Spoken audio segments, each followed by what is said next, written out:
Hey fans, this is Wendy Venturini from NASCAR's Performance Racing Network, and you're listening to the Fans View podcast.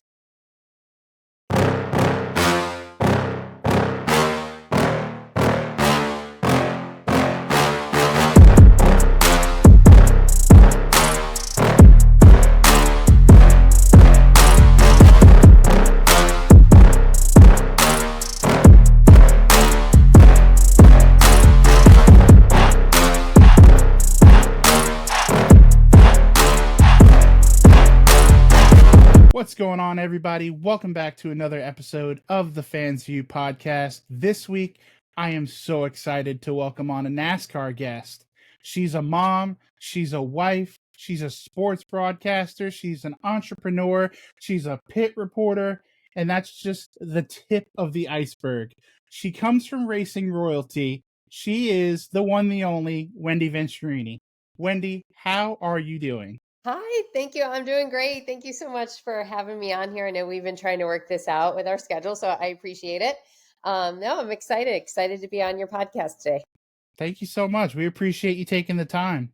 I'm just going to jump right into it because I'm not great at small talk. So, obviously, Venturini, you grew up around motorsports. Your father was an accomplished driver. When did that really grab you? When did motorsports kind of grab you, and when did you develop your passion for it? Before I realized it, I grew up at Rockford Speedway in the suburbs of Chicago, Illinois. Same racetrack that Chad Knaus grew up at. And if that is a familiar name to you, the Speedway just shut down actually this past year. But the Speedway is where my father grounded his roots in racing in Illinois in the Midwest, and had a long, over 25 years of driving experience all the way to the cup level. And so I've been around the sport since birth, long before I existed. My family was racing. My dad and my mom he started his racing career on their anniversary, actually, after they got married, on their honeymoon, I should say. And they've been married 52 years now. So it's a long generation. His father, my grandfather, raced at Soldier Field in Chicago. And so we're three generations in of our racing roots. And so I've born and bred in the sport, and wanted to stick in it. And I can tell you more about how I got down the media side of things. And but yeah, so it's something that's always been in our family.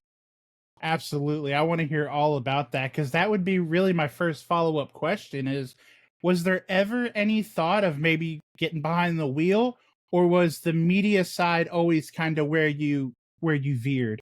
So I actually had no interest in driving, but my dad gave me the opportunity to do that. So he gave my brother and I equal chance if we wanted to get involved in motorsports behind the wheel. I did not. I was not super competitive as a young adult, and I was surrounded in motorsports the majority of my life, like I said. And Benny Parsons, the late Benny Parsons, talked to me when I was about 15 years old, and he said, "Wendy, well, what are you going to do in the racing business?" And I'm like, "Well, nothing, because I don't have cars and I don't want to drive, and so there's really not a spot for me." And if you can go back in time, not to say that I'm old, but back then there was not any females that were really covering the sport. It was not something that was a common occurrence. My mother, a lot of women weren't even allowed in the garage area. When my mom first started coming around with my father's racing career, she had to be escorted through the garage area by NASCAR officials. Those NASCAR officials are still officials today. So that shows you how far we've come as women in the sport from the 1980s, Absolutely. right? And Yeah. so that's only 40 plus years, but women weren't in the garage area. So to me, it wasn't really like a blip on my radar when I was a teenager that I would have a place in the sport. And when I said to Benny, well, I don't have, I don't want to work on cars, and there's not really women that cover this, because he was obviously a broadcaster, retired driver. And he said, "That's exactly my point, Wendy. We need women in this sport." And so he's really the catalyst for me going down that media production education, and was a big supporter of my career at a very young age when I was only 15. And I started public speaking, and it started just as simple as public speaking events in high school, and it kind of just catapulted into now I'm speaking, in front of audiences, and then I was speaking in front of a camera, and I was speaking in front of, and it just kind of barrel rolled into what I have today and where I am today. And now this is my 25th season as a Wow. broadcaster in NASCAR, and I've never taken a season off. I've always had a gig. I've always been a freelancer, and I've always had a job and a privilege and an honor to cover this sport for 25 years. So it's kind of crazy to think, like, when I was a 15-year-old me, hey, women aren't really doing this, to now looking to where we are today in our sport and what I've been able to accomplish. I never set out to be the first female play-by-play announcer on TV or radio. It just kind of happened naturally. And so with DirecTV Hot Pass becoming the first play-by-play female announcer on a broadcast, live broadcast, and then first play-by-play in the booth for Performance Racing Network on a live radio broadcast.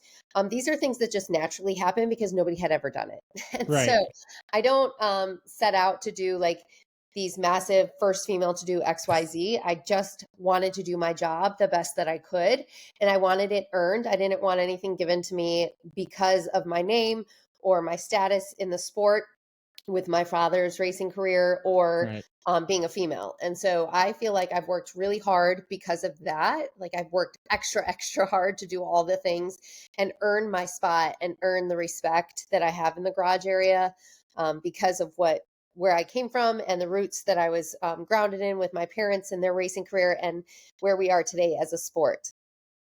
I'm so glad you said that because you took the words out of my mouth. My very next question. In 2014, I want to get it right. In 2014, I believe it was the Sylvania 300 Cup race at New Hampshire. That was one of those moments where you're talking about you were a pioneer and you broke ground being the first, female on a call like that. What did that mean to you as a person? And now looking back and realizing like you're a trailblazer. What does it mean to you now? Thank you. Thank you so much. It still means a lot, right? I can't believe how far we've come in 10 years in our sport. And I give all the thanks to Doug Rice, our former president at Performance Racing Network. He just recently retired after his 36 years as a broadcaster at PRN, but he really gave me that opportunity to do that. And he believed in me. He believed that I could do it. And I remember the first time I worked with Doug Rice at PRN, and it was actually a NASCAR Hot Pass when we had DirecTV NASCAR Hot Pass. That was there are two broadcasters assigned to one driver. You were on a pay-per-view channel, basically. And I was Right. assigned to Doug Rice as a very young broadcaster, and I was scared out of my mind because, like, he is so talented. He has years over me. How am I ever going to work side by side with him? And he just told me the story recently. When he was assigned and he found out he was with me, he thought, oh my gosh, I'm with Wendy. How am I ever going to? So we laugh about it now because we both have a mutual respect for each other. And I'm just so blessed by those opportunities. People, it takes one person to believe in you and one person to give you an opportunity. It happened at Speed Channel, at Fox Sports Net, and all these moments in my career where a lot of people didn't believe in you, and a lot of people will talk about you, but you need one person to back you up. And that's all it takes to give you that shot and that opportunity. And then history's made, right? And so Right. it's the same thing when I worked at Speed Television, at Speed TV. For those of you that remember Speed Channel, I was fired from the Truck Series in December of the last season that I covered. I didn't get my contract renewed as a pit road reporter. And I thought, well, that was fun. That was a fun 2 years. I'll never get that opportunity ever again. And when I was let go from Speed TV, I was called back by Speed TV within 30 days in the off season and presented an opportunity to work on NASCAR Race Day, the pre-race show, the premier pre-race show Yep. for the Cup Series. And I continued onto that show for a decade with John Roberts, Kenny Wallace, Jimmy Spencer, Rutledge Wood, Hermie Sadler, the people, the list is Wow. endless. And it was is that I always tell that story to a lot of like young entrepreneurs and young broadcasters, because I had the door shut in my face by one person, one executive, and the next executive did not agree with it and opened the door back up for me at the same Right. exact network within 4 weeks. So, and it was a much better gig and a much better opportunity. And I stayed there for over a decade with that network. And so, that was like just one of those moments that you just look back on and you're like, wow, that could have gone. um it was just a learning moment, and I use that for a learning moment for all these kids that I continue to talk to. And I say kids because they are a lot of kids covering our sport these days. But I'm so honored to still be a part of that, and that people want to ask me for advice and people want to come to me, and it just proves like we are one tight family in motorsports. And I'm just grateful for all these opportunities along the way. I love that. And you talk about, being willing to share. You have been in the broadcasting game quite a while. You know what you're doing. You've been a fixture. Do you feel, you say you like to talk to the kids and kind of mentor them. Do you feel a special responsibility, when young women approach you that maybe are trying to break into the motorsports, um, you know, genre, and whether that be from a media perspective or even drivers? We have so many drivers coming up through the ranks right now that are women, in Yeah. Tony Breidinger, Haley Deegan, Taylor Reimer, Isabella Robusto. I mean, do you feel a certain I don't want to say more of a responsibility, but is it a little bit different when a little girl approaches you? Yes, but really any person, right, that contacts me or approaches me, I want to give all the advice that I was given at a young age. But when it comes to the women, I think, and I say the same advice whether it's women or men that are asking for advice, and it's just simply like do the best job you can and earn your space. Earn your respect. It's not going to be given to you. You can't earn trust with the people in this garage area overnight. You Right. have to earn it. You have to prove it. And that's by, there's a lot of confidential information floating around in the garage area, and who puts it out there and who doesn't earns your spot of respect. Right. And so we Right. all have different objectives as broadcasters. Some people are like breaking news reporters. That's not what I do. I'm more of the storylines during the race on pit road. So I have a different audience than some of those beat reporter would. Right. But I do, I spend a lot of time with young females. I usually get all the interns between. If there's a young female coming through looking for an internship, they somehow end up with me, which is great. A couple times a year, I have interns at the racetracks with me. And I think it's just a beautiful opportunity to show people and showcase like what women can do in this sport, and all different levels, media, public relations. There's a lot of different jobs that go into this, and there's so many women now in our sport. It's very common. It's hard to believe that someone like my mom had to be escorted through the garage, right? So, Absolutely. but it's true, and I saw it with my own eyes. Like I, like I was there. It was truth. It happened, and how far we've come now, in this season, and 40 years later, and where women are predominantly. I mean, we have a ton of women covering this Yeah, sport now. absolutely. Yeah. Absolutely. So I want to take it to the X's and O's a little bit, because what you do in general fascinates me, and honestly, it amazes me. I can't carry on a conversation with my buddy next to me at a race, let alone as this car pulls into that pit stall, give you fact on fact on fact. This is what they're doing. This is what they did. Can you talk a little bit about how stressful just the pit reporter side of this is? It's not stressful at all. I honestly, okay, here's what I say, Jared. It is impossible to go to a restaurant in a public setting with me because I hear every conversation around me. I'm like, did you hear three tables over? He just broke up with her. Like, Oh my I gosh. I have a hard time. I take in a lot of audio channels in my ear. Imagine the radio communication for all the teams coming into my Mhm. ear, the broadcast, the play-by-play, and of course our turn announcers, and then all of our production, our producer, our race director, Laura Beth Barnhart is in my ear as well. So we're communicating to her, and she's communicating to us while we're talking on the air. So I have this weird thing, like I want people to talk to me while I'm speaking on the air. It doesn't bother me at all because it usually helps me, especially our race directors, in which direction we're going. But we work seamlessly on radio. It's a beautiful orchestrated event, and to be on the inside and behind the scenes is really cool to watch it unfold. I work with some of the greatest professionals in our industry, and it's so hard to paint pictures on radio. I thought television is just different. Everyone always asks which is more difficult, TV or radio, and they each are its own entity because they're two Right. totally different beasts. In TV, you have so much stat information that you're pushing down and so much information you're giving to the fans.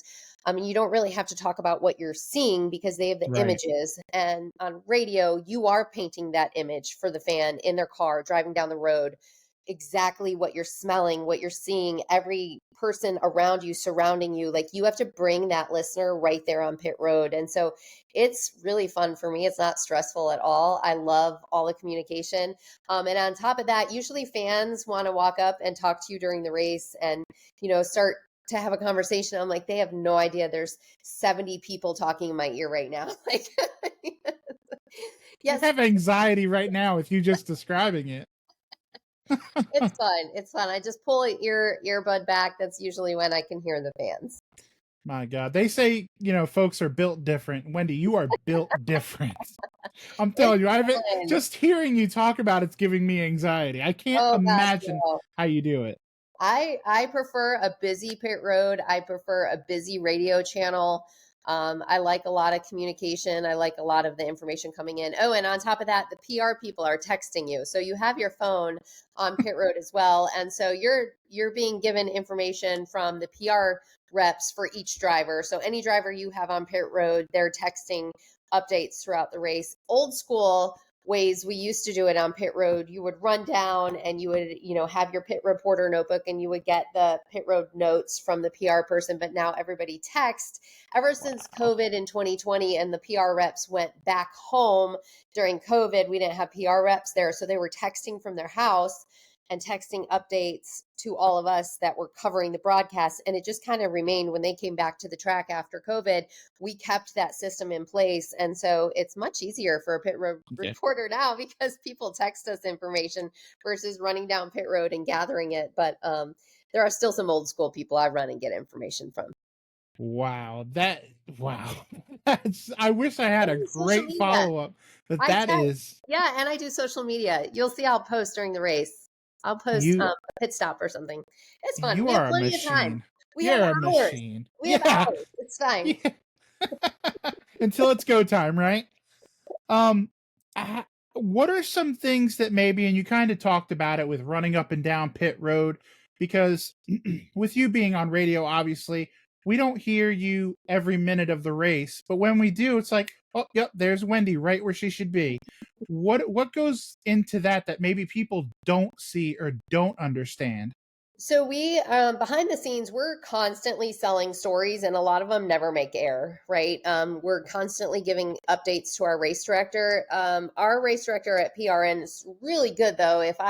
She knows I'm not going to sell her crap, right? I'm not going to tell her that so-and-so stubbed their toe on pit road. Like, I'm giving legit storylines that I think the fans at home need to hear. So I'm already kind of auditing the storylines to my race director. And then a lot of times once I sell them, I don't know when they're coming to us. It is a live broadcast, and there's no warning when Doug Rice, Mark Garrow, anyone that's in the booth, if it's going to be Brad Gilly, when they throw down to us, you have to be on your toes and you have to be listening for when they talk to you. And at any given point, they can ask you a question. So you do have to pay attention to what's happening in front of you, around you, coming into your ears, and also the broadcasters in the booth doing play-by-play, because when they throw down to you and they ask you a question, you have to know the answer too. So usually it's tire strategy, how many sets of tires are left. So I always keep count in my notebook, what set of tires we're on.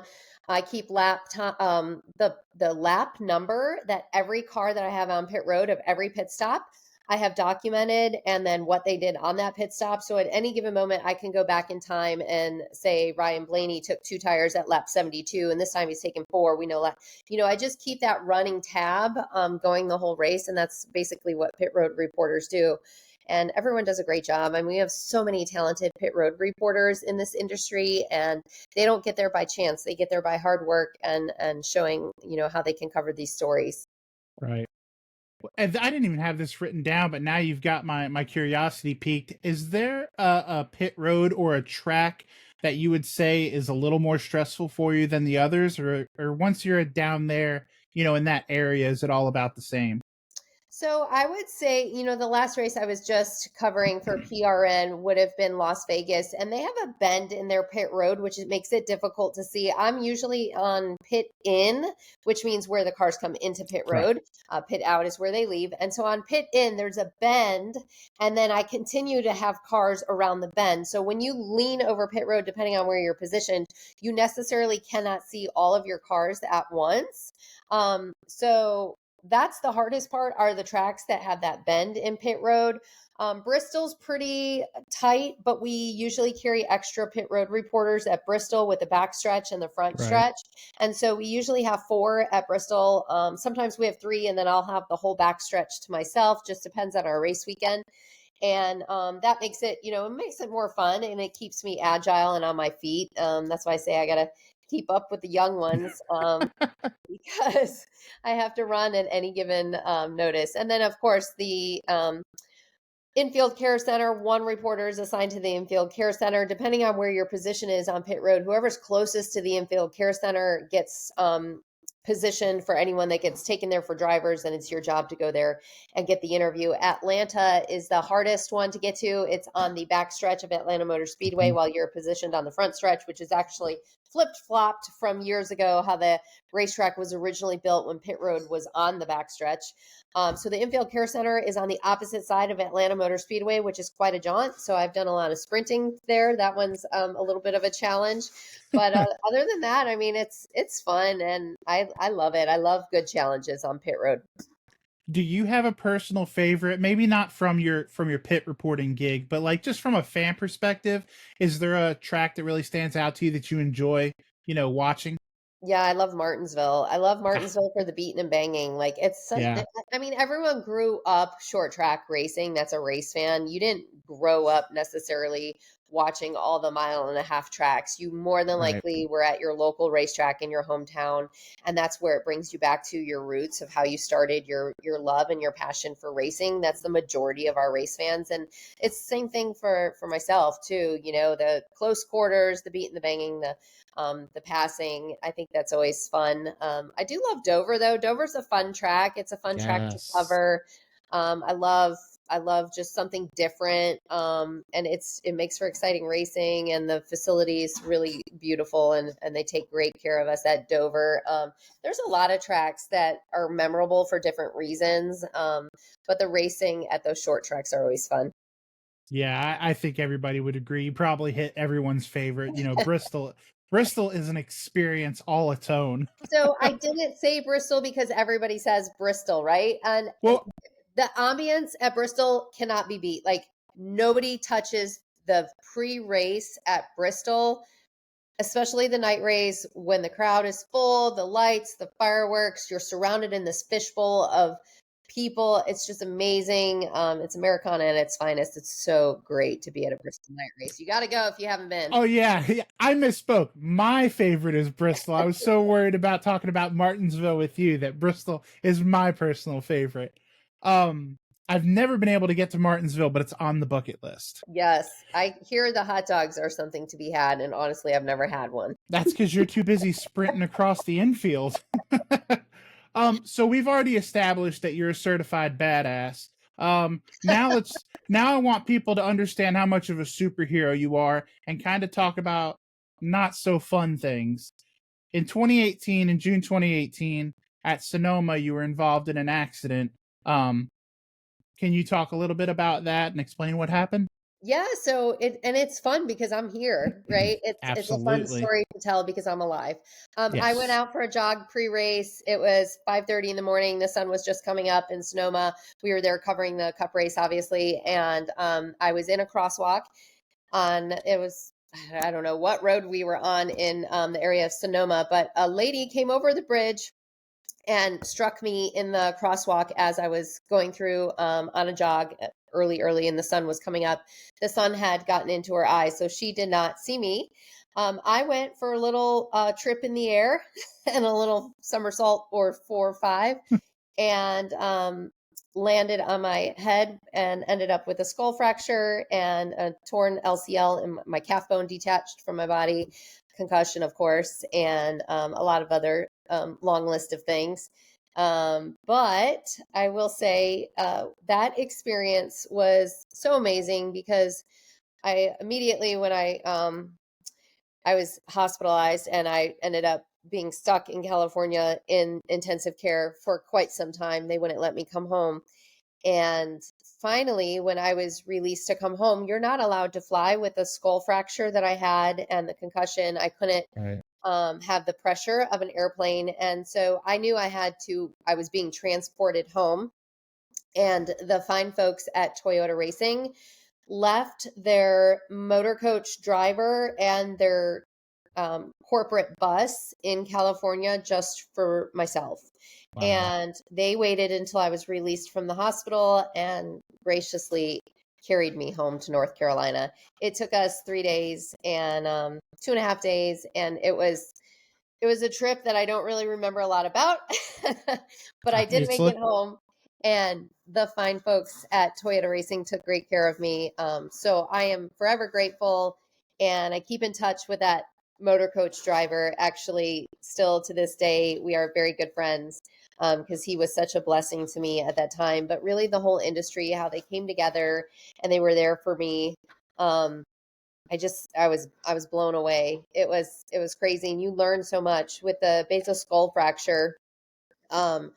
Rick Corelli has had one, and Dale Senior, of course, and typically it's not very common, right? And so I'm very fortunate to share something like that with Rick Corelli with the same injury to our skull, and to survive. It's a very, very small percentage of people. Right.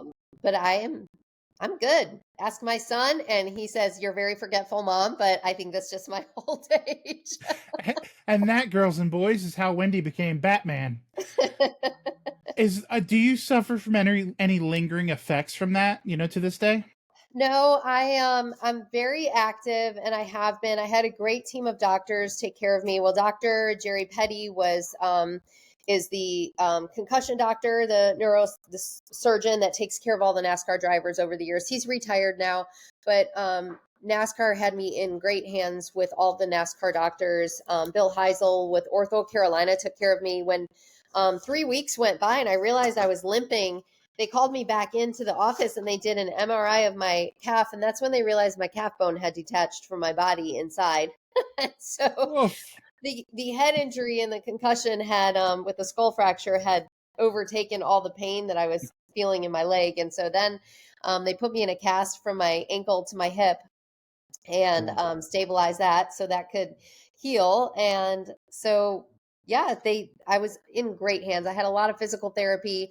I don't have any side effects from it, believe it or not. I have to be very mindful of I take all kinds of supplements like collagen, and if I stop these things with my body, my bones will ache in the areas where they were injured.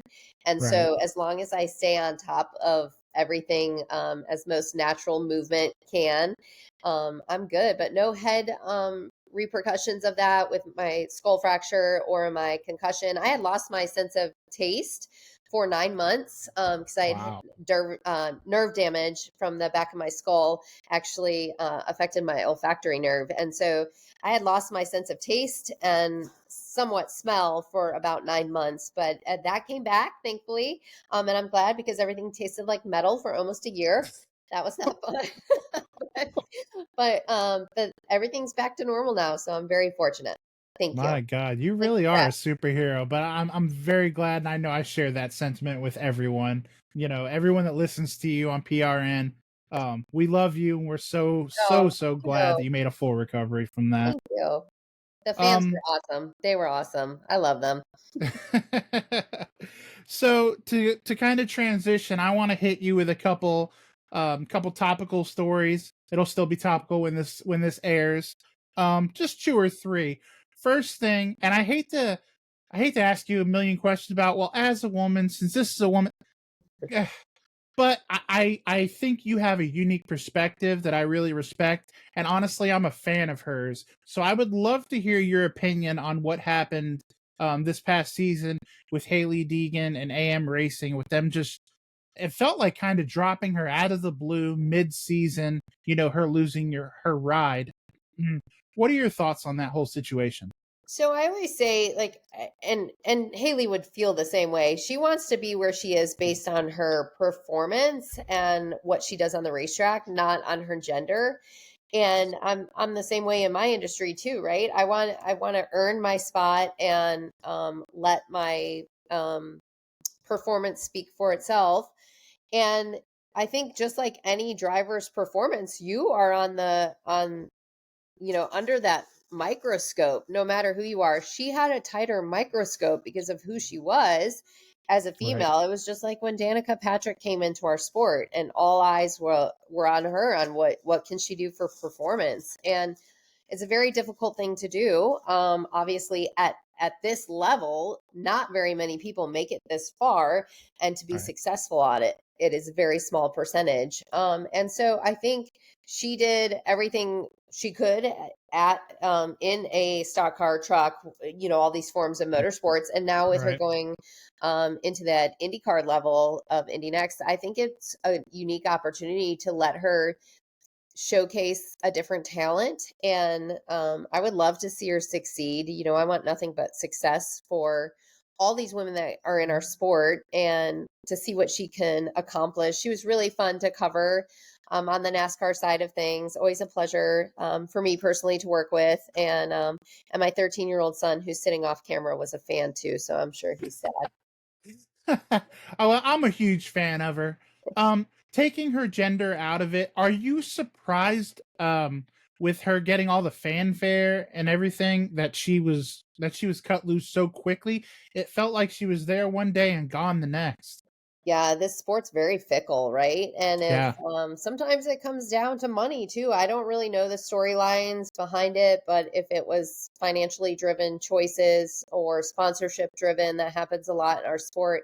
It's not always the most talented that get the best gigs. There's super talented drivers across the US that don't make it to this level just because of the funding it takes to get here and get into the front of the right eyes. Like I told you, it takes one person to back you up and believe in you, but you have to have that one person. And so if you don't have that or the checkbook to go along with it, some of these drivers never get that opportunity. I see it all the time at a short track level, super talented drivers just not given the opportunity. But folks like, Dale Jr., he does a good job of bringing them up. And you see a lot of these late model racers that will then get in the seat for Dale Yeah. Jr. I think it's really cool of someone of his status to be able to back that up and kind of Yeah. speak to our sport. Yeah, I agree with that. They definitely have the magic sauce down there at Junior Yeah. Motorsports. Um So on the other side of that, Junior Motorsports has everything going their way, in the Xfinity series.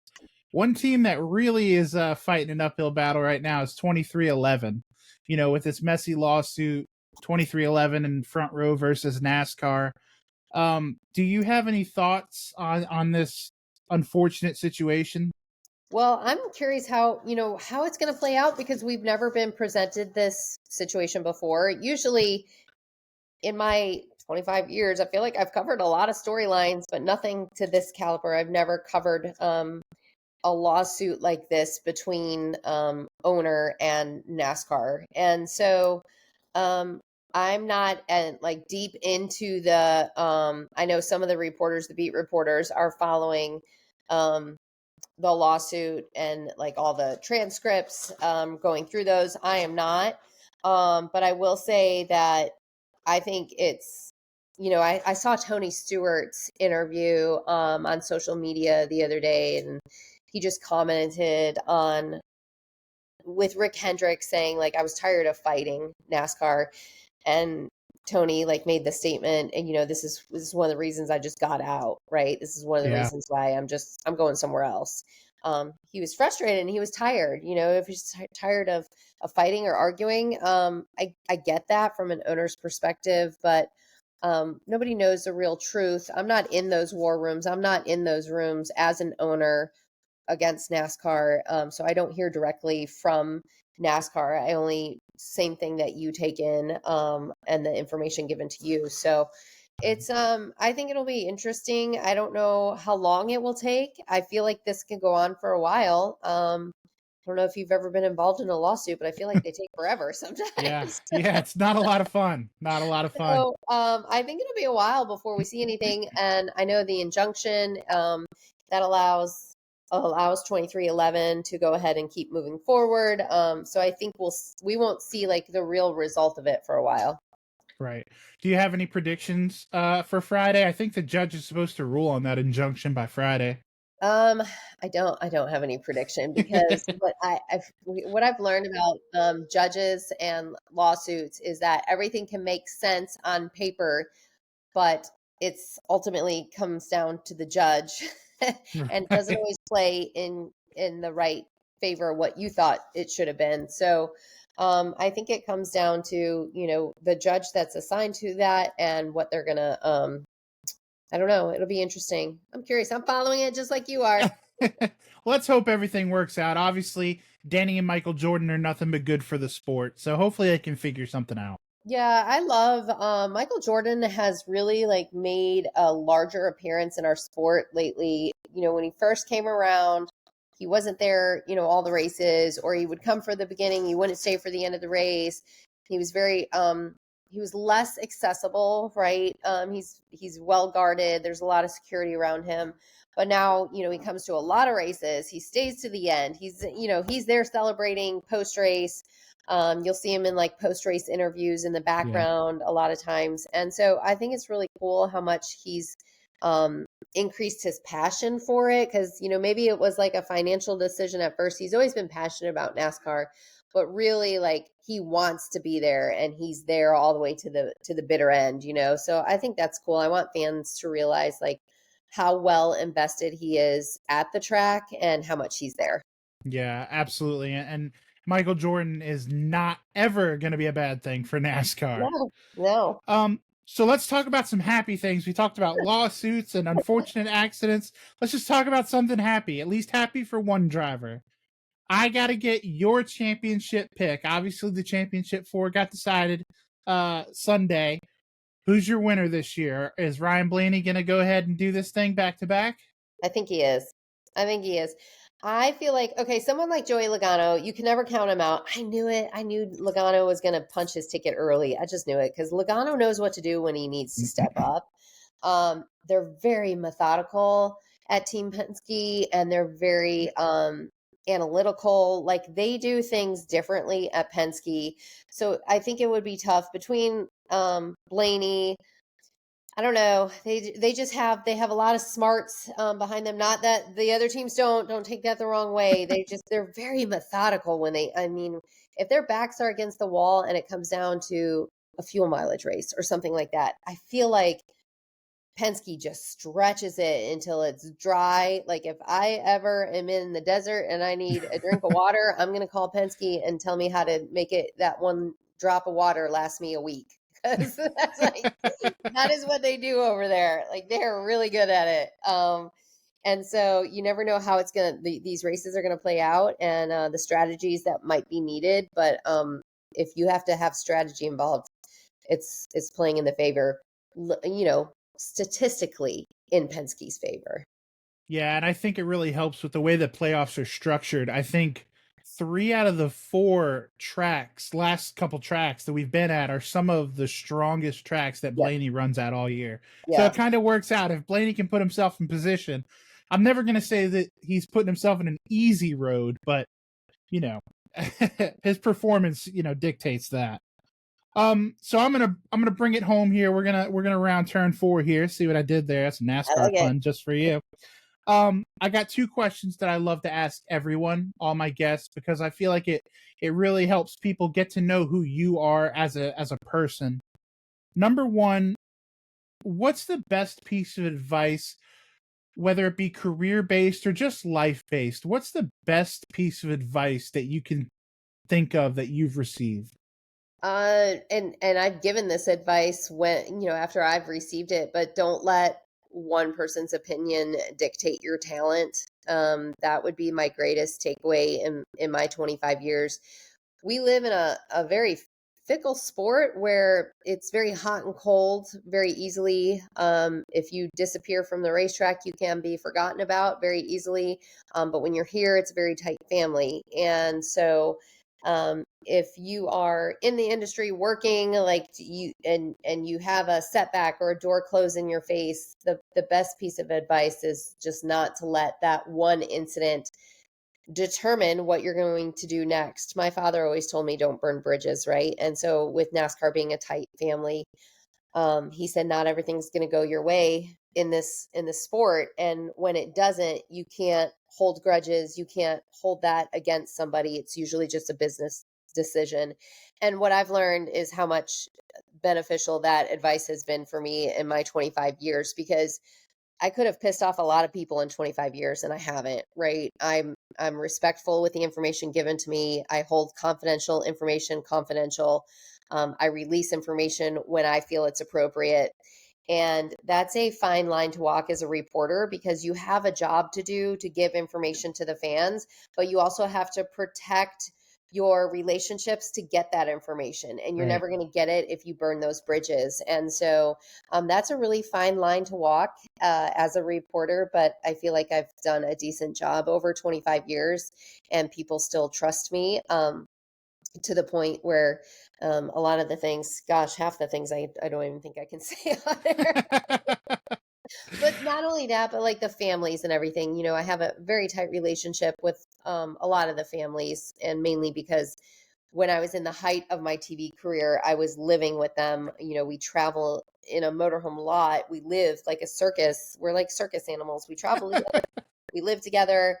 We live in a lot together in a fenced in lot. And so my son played with their kids. And so it is a tight community. And so you have to realize, when somebody's giving you information as, hey, you're my friend, I'm talking to you off the record, versus when I'm giving you information you can actually repeat, and Right. knowing which is appropriate when you're kind of like too much of an insider almost, because they are my next door neighbor, they are my girlfriends, right? And so I have to be mindful of that over the years. How hard is it? And I probably should have asked this earlier, and I alluded to it in your intro. How hard is it at this point in your life? You are a mom, you are a wife, you're a pit reporter, you're an entrepreneur, you've got, burn boot camp among plenty of other ventures. How hard is it to juggle all those things? And how important is to you that your family stays towards the top of that priority list? Yeah, so when I decided to go into the entrepreneurial world of Burn Bootcamp franchise, I started off as a gym member. Just to give a backstory, it's a gym franchise. It changed my life inside and out over a decade ago, and so I decided to get involved, and I wanted to change lives like it changed mine. I know what an impact it had on me, and I wanted to spread that out into the world. And so I remember when I talked to the CEO and our original founder of Burn Bootcamp, Devin Klein, and his wife Morgan Klein, who founded this franchise, and he's like, "How are you ever going to do both of this?" And I'm like, "I'm not going to fail. I'm just not going to. Like, it's not in my wheelhouse to fail." And so that was my first location, which is now 6 years old. And I have two other locations now. They're all in North Carolina. And I've just built really fantastic teams along the way. And that's really how I make it happen. Good leadership, and they are the people that drive our ships forward at our businesses. And I'm merely the one helping steer the right direction. I love what I do. I have a team of 54 employees Wow. amongst the three businesses. So I have a lot of responsibility, not only for the businesses, but the families behind these businesses. Right. These are families that I'm that I'm relying on and that they're relying on me as an owner. And so it's my privilege to be a leader for them and to be a spearhead for all the members in all of these gyms that we literally have changed lives from addiction, depression, anxiety. I can go on and on about the list of things of the people's lives that we've changed. And it's miraculous. And I kind of like, oh, I talk about cars going left. That's what I do, right? And I love what I do. I'm so passionate about it, but I also love my gym world. And the two sometimes intertwine with each other. Burn Boot Camp has been involved with NASCAR now. They sponsored at Texas Motor Speedway this year, so they were on site. And they've done some joint ventures with NASCAR. So that's been cool for my two worlds to collide. But most of the time, the people at the gyms have no idea what I do in NASCAR, and I love it. And then you'll get the occasional race fan that will come in and is a gym rat. I would call a gym rat. And then they realize who I am. And they're like, what are you doing here? So no, I've blown my cover now. But I think it's really important to be that example for my son Caleb and to show him what it's like to be a leader in your community and to be a leader in your profession and being able to juggle all of those things and do so with the mindset of putting my son first. He's my why. He's why I do this, right? And why I do all this work. And we all work hard. And if you're a parent, you understand. And if you're not, like, you still get it. Like, there's people working for different whys, right? Different reasons. But he's already a little entrepreneur himself at 13. So I know it's rubbing off on him and being a good example for my son, professionally and physically too. He started working out this year, so that's been really fun for me to be able to now work out with my 13-year-old son. That is awesome. I have two final questions for you, Wendy, and Sure. I'm going to let you out of here. I know I'm holding you hostage at this point. No, this is great. Thank you. So this is the Fans View podcast. So I always like to ask, what are you a fan of when you don't have 57 voices in your head? You're not working on 8 different businesses and calling a race. What do you like to do? What do you enjoy, outside of the track? What are you a fan of? Okay, so I have a few different things. Number one, I have 2 English cream retrievers at my house that are 2 years old now. So they take up a lot of free time. And they are big old fluffy white dogs with lots of hair. So a hobby of mine is vacuuming my floors on a daily basis. No, I have a Roomba. It still doesn't work fast enough. I'm like, I have a pug. I feel your pain. I get impatient on those Roomba vacuums. I'm like, let me just do it myself. I'll get it done faster than this Roomba. And so we spend a lot of time with the dogs. And then my nephew plays football in high school, and I have a great time going to football games. I was never a football fan growing up. I'm going to be completely transparent. I was so busy at with my dad's racing career that we didn't watch a lot of football. We were at racetracks, right? And so I became a late bloomer for football and learning about football through the years, but it wasn't something that we grew up watching as a child or that my dad sat on the couch watching football on Sundays because he was always racing. Like, we were at racetracks every weekend that I recall as my childhood. And so we didn't have a lot of like extracurricular sports back then, but I do now. And I've learned a lot about football. And so my nephew, he's 16 years old and he's a junior in high school here in Charlotte, North Carolina.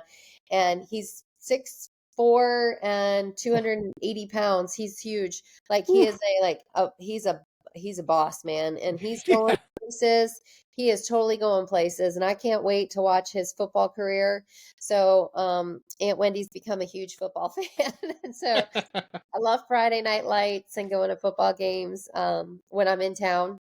And just spending time with my family. We're a big Italian family. My mom and dad, I see them a lot. They live literally 5 miles away from me. And so my brother, who runs Venturini Motorsports, our ARCA team, we have 5 drivers. My brother runs that whole operation, and it's only about 2 miles from my house. And so between my parents living here, my brother running the team, and myself, we have a lot of family gatherings at the back of race cars at the race shop. So when I walk into the shop and I have a coffee in my hand, it's a family meeting. And so I spend time with my family when I can at Venturini Motorsports. So if you ever see my car there, it's usually family time. That's what we utilize. They're there every day, but when I stop in, it adds my brother and I with my parents. It's fun. So we just stay busy doing all those things. I love that. I just want to let you know this has been, I've done quite a few of them at this point. This has been one of my favorite interviews Oh, so far. thank Um, you. Appreciate that. I was gonna say, do you say that to everyone? no, I don't. And you guys can all subscribe to YouTube to see if I'm lying, which I'm not. Um, but finally, the last question, and I would say probably the most important. At this stage of your career, this stage of your life, you know, what does the term success mean to you? Success means that my son is taken care of, my family is happy, healthy.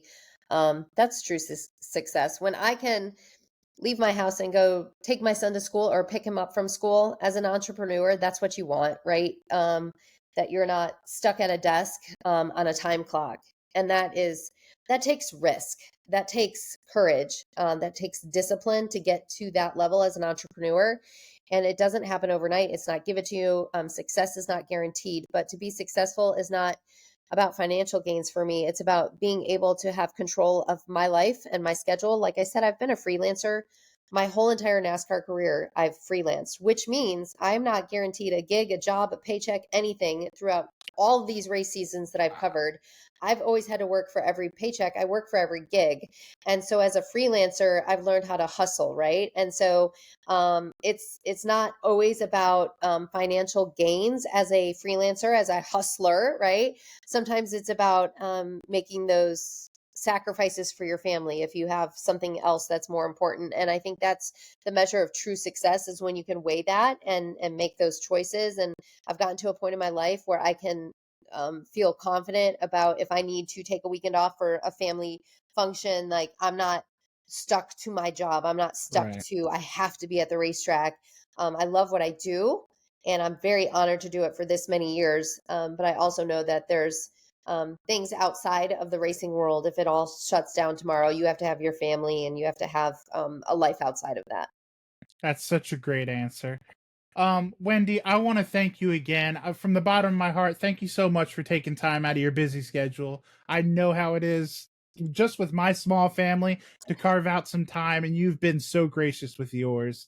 Yes, Where no, thank you. I appreciate you having me. This was Yeah, great. absolutely. I hope you come back. I hope we have a part two of this sometime. Where Sure. can people, if they want to reach out to you on social media, where can people get a Oh, hold yeah. of you? I'm on X, I'm on Twitter, I'm on Instagram, but I don't check Instagram DMs, as Jarrett will tell you, often enough. Like, I'm terrible with DMs. But yes, I'm on Twitter, X, I should say X, right? Those two platforms. Try to be interactive with the fans as much as possible. There's that thing called Facebook, but I don't use it very often, I'll be honest. It's there, I don't think any of us under 60 use Facebook anymore at this right? point. I know. So, but I love interacting with the fans. I love chatting with the fans. I love when fans approach me at the racetrack. I'm never too busy to talk to fans. And even if I am in the middle of time, I do have fans that will grab me while I'm on the air talking, like literally the mic's to my mouth and I'm talking on the air and they want to have a conversation. They just don't know. And it's so, but I love it. Like, that is what makes our sport great. Like, the fans are so accessible to our drivers. I'm not talking about media personalities, but like our actual athletes. There's no better sport that you can have such close access to the athletes as in NASCAR. And so I think it's super cool. If Absolutely. you're listening to this and you haven't been to a NASCAR race, I highly encourage you to come check us out, because you will get some access to our athletes that you don't get at all the other games. Absolutely. 100% can attest to that. Well, like I said, Wendy, thank you so much for taking the time. I hope we get to do this again. And that's going to be the show for this week, folks. Remember, call your mom, and we'll see you guys next week. If you haven't liked or subscribed, you're going to be joking me.